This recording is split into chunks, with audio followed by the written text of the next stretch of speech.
Not one or two, but as many as 1,000 companies have reached out to India. They are engaged in discussions with Indian officials at various levels. At least 300 companies are actively pursuing production plans.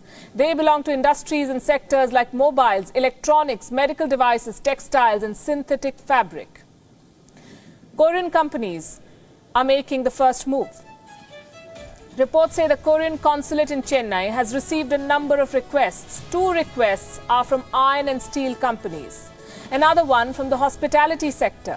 Some startups have also shown interest in moving from China to India. India is being seen as a solid alternative, a global manufacturing destination going forward. The coronavirus outbreak has exposed how lopsided the global supply chains are. Companies want to reduce their dependence on China now, and India is emerging as a viable option. So which companies could come to India? There are reports that give some clear indications. Apple's manufacturing partner, Wistron Corporation, is reportedly interested in shifting to India. Pegatron, the company that assembles the iPhone, is also considering India. POSCO and Hyundai Steel are some South Korean names doing the rounds. The Indian government is keen on capitalizing the shift. Delhi is expected to make moves to attract more foreign companies. Reports say the government is planning an aggressive Make in India push after the lockdown is lifted.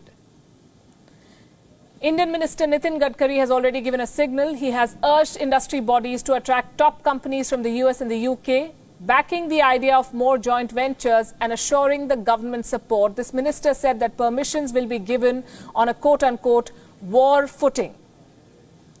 So what works in India's favor is the question. This has been in the making well before the pandemic, we can tell you. India became an attractive option after the cut in corporate taxes. This happened last year. The corporate tax was reduced to 25%. For new manufacturing firms, it is as low as 15%, 1-5. This is an attractive proposition, but this is not enough. Investors have hesitated to move to India in the past. They blame the changing policies. They blame the red tape in India. And India will have to overcome these challenges if it wants to attract businesses away from China. There is competition too. Vietnam, Malaysia, the Philippines and Indonesia, these are some of the other alternatives that companies are considering.